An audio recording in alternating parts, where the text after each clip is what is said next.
creating a millwork drawing. So at this stage, people are working towards a millwork drawing. Two things with the drawing. First of all, we have a need to make a view for it and import our main floor construct because we do want to have an enlarged plan of the kitchen.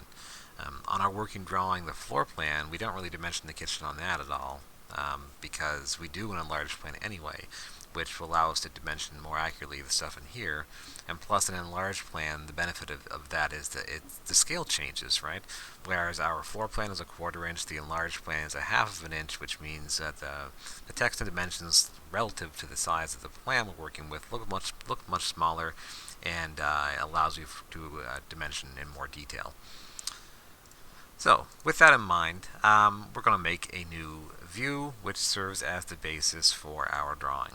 So first, make sure you watch the other video in this folder first, because it outlines exactly how you import the title blocks and templates into this project. That way when you make your view is still using a Holland College template, you should still have all the same content that you want and needed from your other drawings. So as long as you did the first video already, then you're ready to go to Views, and you can right-click on View and say New View Drawing and make a general drawing. I will call mine Millwork. Now, I'm using an existing project which already has a Millwork drawing over here, so I'll add an extra K just because the names have to be unique within the content of the navigator. Next, as mentioned already, I do want the first floor. I'll click Next, and then I'll click Finish. So, finished drawing, it's now over here. Double click, and it's nothing more than just my construct from my main floor. And that's it. So here's kind of how we're going to do things. We're going to use the built-in content of the software to help us kind of create this in 3D, sort of. And then you'll add in the extra detail with 2D lines. It's not unlike your elevations that we've already created, your building elevations, although in this case it won't be as big of a letdown because when we build this in 3D, what you'll end up with is like a 75% complete set. It's not bad, it's actually kind of useful. So with that in mind, what do we actually do, right? Well, we have a plan to work with here. I'm actually going to copy this once.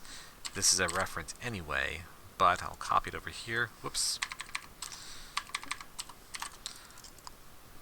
That way I have one drawing which is original, and this drawing I'm going to use as a template for me to lay out my cabinetry on this plan.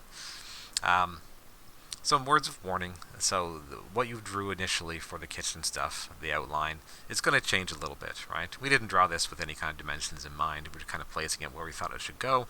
But when you buy and create millwork content, millwork is usually in increments of 3 inches.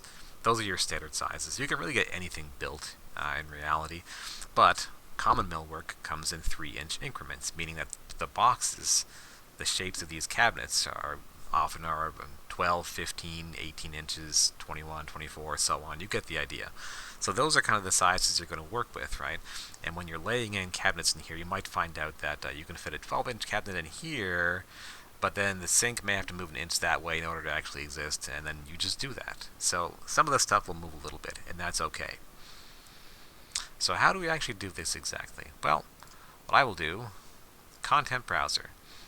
I'm pretty sure it's called, cabinet, millwork, casework. They're all kind of the same thing. The software considers it to be casework, although millwork and cabinet, once again, exactly the same thing. Casework and go. And at a glimpse, you can see there's a lot of stuff in here, right? Starting with 9-inch wide, 12 inches wide, 15. So there's that rule of 3 I kind of mentioned earlier. And I realized, too, that Brucine also has content that you guys can reference for these drawings, including some examples. So make sure you're looking at that as well, right? This is more the how to do something, whereas her information is what you're doing. So let's just say I want to start this off and throw some cabinets in. There are base cabinets and there are also upper cabinets. We'll have to do both. They should attach themselves in 3D and leave space in between, but we'll give it a shot anyway to see how it actually goes. So let's just say I want a 12-inch wide cabinet, and I can see the little icon here to the preview, right? So I see one upper drawer and one large or longer lower drawer. This one is the same size, but it has just 4 drawers and nothing else. which one is correct to use, it's your choice, right? It's your design of the kitchen, so maybe you have both in there somewhere, and that's cool. I'll take that, I'll place it, and I'm going to put it right here in the corner. In this kitchen, I think the person who drew this, that might be the refrigerator in here, maybe? Kind of hard to tell. So what I'll do is I'll kind of account for the fridge by placing the cabinet at the edge and then moving it straight back. You can tell my snaps aren't turned on yet because I just installed this software the other day.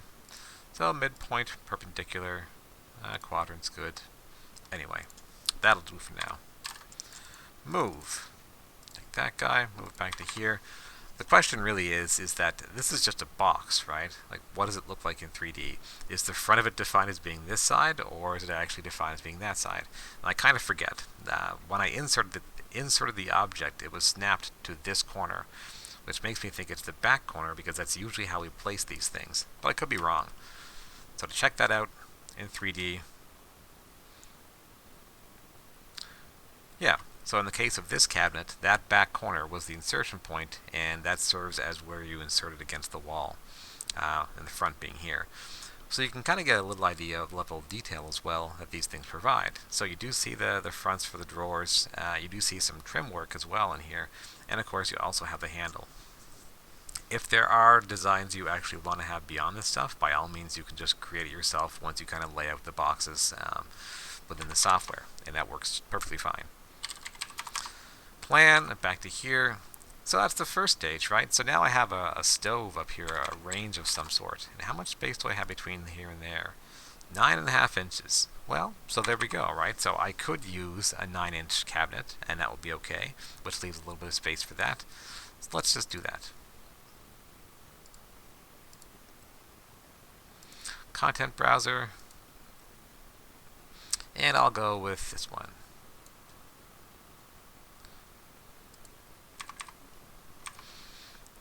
So what will probably happen is that you'll end up rearranging some of the stuff in here as you go. Like, well, gee, Regan, right now there's a gap here. What do I do? Well, do nothing for now. I'd be tempted to leave, that range was drawn as being, oops, so 2'8". So really, if you want to leave 2'8" as your space, and really so that means that corner that I created can be a reference point for where I insert my next cabinet going into the corner. There are corner cabinets too within the software, which is also good to know. Content browser. Let's just say I'm looking for the corner one and place that now because I'm kind of going into the corner anyway. All kinds of different widths for the base. There's upper cabinets of different heights. There's a base cabinet, and it's definitely a corner one, so let me take that one. Place that right there, and I'll rotate it based on that point. Click. Do an awkward little length for a size in here, right? So between that corner and here we have 7 inches. Like, well, what do we do in that case? It's like, well, what do you do, right? Maybe this 9-inch cabinet actually couldn't really even be here. Maybe the range gets moved down a little bit and you have a larger one in here. So that's part of what the challenge of all this is that you'll end up arranging your kitchen a little bit differently based on the realities of how big these cabinets can be when you actually create these things. So for me, I'm going to push out a little bit and just kind of ignore some of this stuff. This is more about using the software to create something, right? The exact details of how you go about doing it, well, unfortunately, that falls on you. Let's say range. So I'm looking for a range of some sort, and anything can kind of do in this case too. I think the one in my drawing is larger. It looks like probably a gas grill of some sort. I'm just going to steal this one. Yeah, we have that one. So maybe I go with that, place it here, which leaves me with exactly how much space. Look at that, it's actually 9 inches now. So I could take a third one of these guys and move it over. Once you have one of these in place as well, right, you can reuse these by copying them. You may also be wondering, well, if I have I have a 12-inch here and a 9-inch there, or vice versa, can I just use a different, like a 21-inch cabinet instead? Yeah, you can do that. You can do whatever you want, however things work out for you. That's great. Ugh, I'm rusty or something. Copy. There we go. Place that one there. Great. So, looking at it in 3D, you can see it's starting to be something, right? I'm not going to do the other side entirely because really it's just more the same process. Important things, there really isn't a good countertop in the software. So as much as you're putting cabinets in, both lower and upper, the countertop, you'll just draw that with a line on your elevation after the fact. So be aware there won't be a countertop there, and that's why your stove right now, that range, is a little bit higher in the air than the edge of the cabinet, because it's missing the countertop. So that gets added as a line by you after. Not a big deal. So I'm going to go find two things here. Content browser, and there's appliances. I'm already in appliances A. Is there a fridge nearby?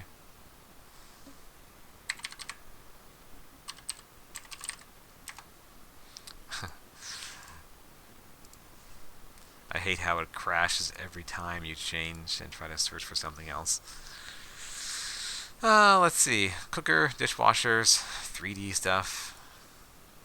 Freezer, fridges, refrigerator, anywhere is close, close.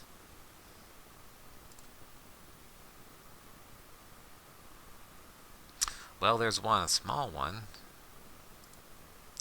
I just want to find, there's something, top and bottom, great. Take that, I'll place it here for now, and I'll move it in afterwards, the corner. Oh, look, see, a little bit larger. So maybe I would find a different fridge in that case. Or you readjust, right? There's a bit of readjusting involved, unfortunately. But what I really wanted to highlight was that if I go back, and I look again for casework, I'm going to throw some upper cabinets in just because.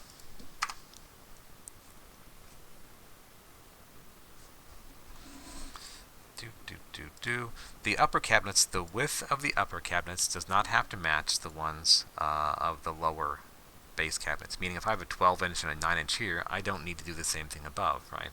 There are usually cabinets above a range as well. They're a little bit higher in the air. They're not the lower portion, meaning that you're looking at. I can find one afterwards here. There's a 15-inch. I'll go with a double one. But presumably I can go with 9 and 12 and then have 21.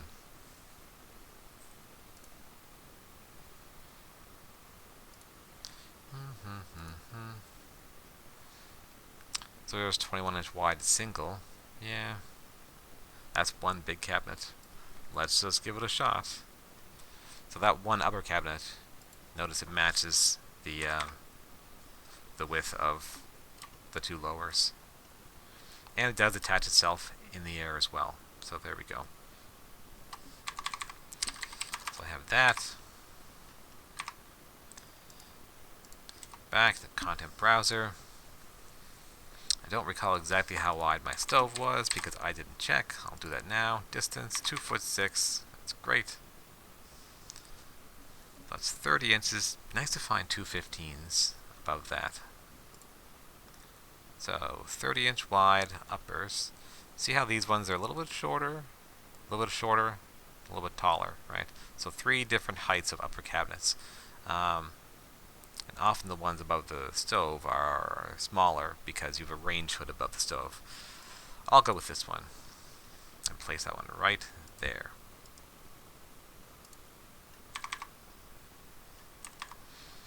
So once again, there's also corner upper cabinets which you could find. But at this stage, I've got enough stuff in here really that I think everyone understands the concept of what they're doing, right? You're building it in 3D as best as you can to help you make an elevation. Things like this, you might notice on my plans I have this, cabinets are here, countertop would be here presumably, and then there's this edge. So this is probably like a seating area, maybe with stools, and this is a raised, platform to have food or whatever. You won't find these things within the software in 3D. So when you're creating your elevations, you just need to draw them. Just draw them. Go find some pictures, use as inspiration, and then draw it the way you want it to look. Once you do this task and you place all those features in, let's say it was a complete kitchen, that you would do this for all sides, and then we would make elevations of these objects. So, elevation line. I'll draw it here. Makes an elevation. The software prompts me where I want the insertion point to be. I will click here, and there's an elevation, right? Kind of like the other ones, explode and get rid of the junk you don't want, because you don't want to have the extra lines here. Anything beyond the edge of the wall is unnecessarily placed in that drawing. So I just need one single line to be here, and that's perfectly great. But if you took more time than I was taking to do this, right? Once again, there's the fridge conflicting a little bit with the cabinet. Then you have a better drawing. Also, above the fridge, there are also cabinets often. They're great for hiding stuff when you're taller, because if you're shorter, you usually can't reach them. So in my house, I'm the only person who can reach these things, so all kinds of junk above my fridge. But keep in mind too that you reach a point where it doesn't have to be in 3D, right? You can use the content here and copy and move it around, and it works pretty well that way as well. It's just the detail level of what you're getting. So you do have handles, you do have these things, and you do have a pretty good shot at having a decent elevation if you take the time to place these objects correctly here in that view. So, with that information, you make a view, you do your drawing, take your time and try to build your kitchen, right? Realizing that you can move things around to accommodate the actual sizes anyway. And, in the end, make elevations with these tools of all sides of your kitchen. And eventually you'll have 3 or 4 sides to work with, and hopefully that gives you a pretty good start into your Millwork drawing.